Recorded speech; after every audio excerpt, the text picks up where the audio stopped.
Hey there, I'm Dr. Anna Brandon, a board-certified urologist and sexologist. Today we're diving into something that might surprise you, the hidden connection between inflammation in your body and your sexual performance. By the end of this video, you'll understand exactly how inflammation impacts erectile function, how to identify if you're dealing with it, and most importantly, what dietary changes can help you reverse it. So let's get started.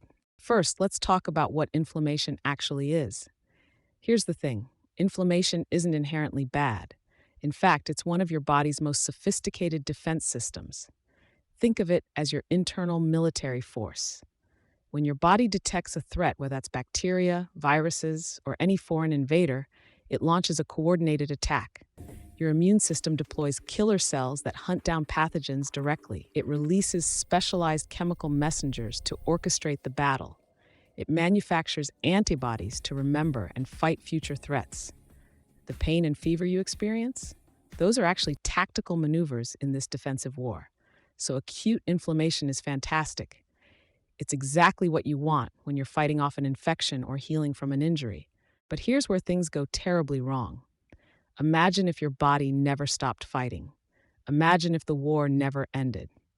Certain lifestyle factors can trigger your immune system to get stuck in permanent battle mode. Instead of a roaring fire that burns out quickly, you develop a smoldering fire that never quite goes out. Day after day, month after month, year after year, your body maintains this low-grade inflammatory state. When this happens, your body starts pumping out more cortisol, which is one of your primary stress hormones. Elevated cortisol levels wreak havoc on your system. Your sugar metabolism gets thrown off balance. Your digestive processes slow down significantly. Your blood pressure begins to climb. But it gets worse. Your immune cells, those soldiers we talked about earlier, they get bored sitting around with no real enemy to fight, so they start firing at random targets. Their weapons are called free radicals, and unfortunately, they're excellent marksmen. The problem is they're now shooting at your own healthy cells. This is accelerated aging in action. Every day that your body remains in this chronically inflamed state, you're aging faster than you should be. Over the long term, chronic inflammation becomes the foundation for a cascade of serious health conditions. We're talking about atherosclerosis, where your arteries get clogged with plaque, rheumatological conditions like arthritis, type 2 diabetes, gout, various skin disorders, inflammatory bowel diseases, depression, osteoporosis, and yes, even cancer. Oh, and erectile dysfunction. Let's not forget why we're here today. There are two primary mechanisms by which chronic inflammation destroys erectile function. First, there's the atherosclerosis connection. The arteries that supply blood to your penis are incredibly narrow, just 1 millimeter in diameter. When you have systemic inflammation driving arterial formation, these tiny penile arteries are among the first to get blocked. Not enough blood flow equals weak or absent erections. But here's the second mechanism, and this one's crucial.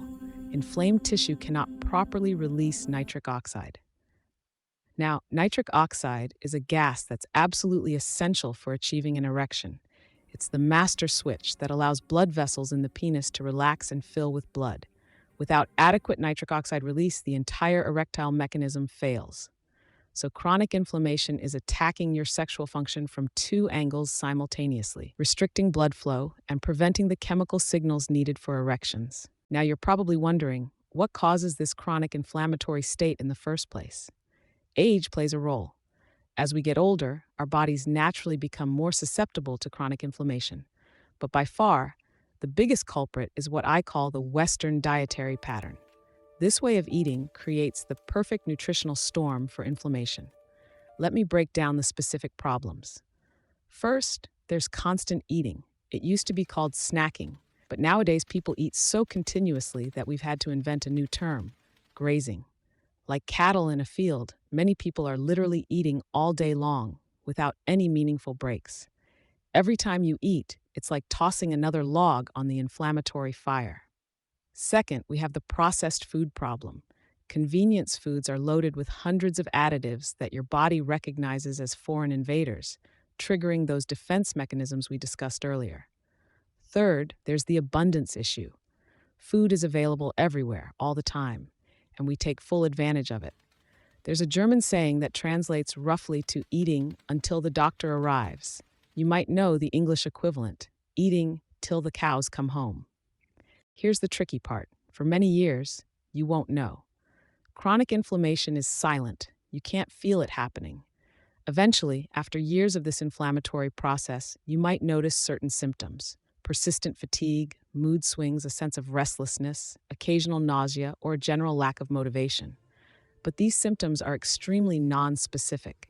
They could point to dozens of different conditions. This is exactly why it's so dangerous. By the time you notice something's wrong, significant damage may have already occurred. All right, let's get to the action steps. Here's exactly what you need to eat and avoid to combat chronic inflammation. Strategy number 1, eliminate sugar. This includes regular sugar and fructose. Sugar provides rapid energy, which occasionally has its place, but most of us simply don't need it. When you consume excess sugar, it gets stored as visceral fat. That's the dangerous fat that accumulates deep inside your abdomen, around your organs. Visceral fat isn't just inactive storage. It's actually a metabolically active organ in its own right, and it actively produces inflammatory chemicals. The more visceral fat you carry, the more inflammation you generate. Fructose deserves special mention because your liver has limited capacity to process it. Almost all fructose goes directly to your liver, where most of it gets converted into body fat. Strategy number 2, monitor your carbohydrate intake. Carbohydrates are important for energy, no question about it. But most of us work desk jobs. We're not performing manual labor or running marathons. We simply don't need massive amounts of quick energy. For normal weight individuals with office jobs, aim for a maximum of 150 grams of carbohydrates daily. If you already have signs of chronic inflammation, reduce that to 120 grams maximum per day. Just as important as the quantity is the quality. Stay away from white bread and refined grains. Choose whole grain products and legumes instead. These provide sustained energy without the inflammatory spike. Strategy number 3, vegetables and fruits. Aim for 400 grams of vegetables every single day, plus 100 grams of fruit.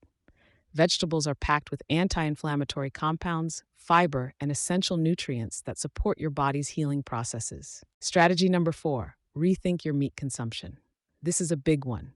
Meat is a powerful inflammation booster because it's rich in arachidonic acid, which directly fuels inflammatory pathways in your body. If you're going to eat meat, here are the guidelines. Limit yourself to 150 grams per serving and no more than 500 grams per week total.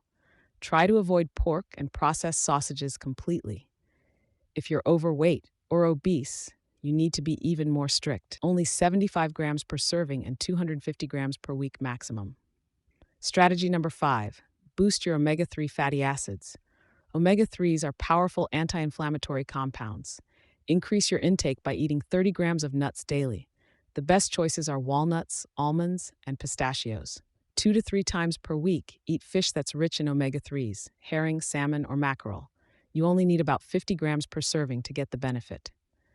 Strategy number 6, prioritize plant proteins. Aim for 1.2 grams of protein per kilogram of body weight each day. The key is to source these proteins primarily from plants. Legumes and nuts are excellent protein sources. Beyond plants, yogurt is another suitable option that doesn't promote inflammation the way meat does.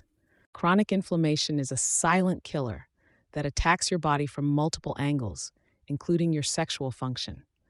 But the good news is that you have tremendous power to influence your inflammatory status through dietary choices.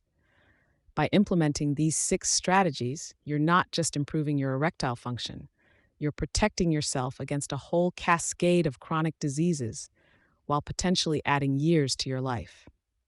If you found this information valuable, make sure to like this video and subscribe to the channel for more evidence-based health content. Drop a comment below and let me know which strategy you're going to implement first. Thanks for watching, and I'll see you in the next video.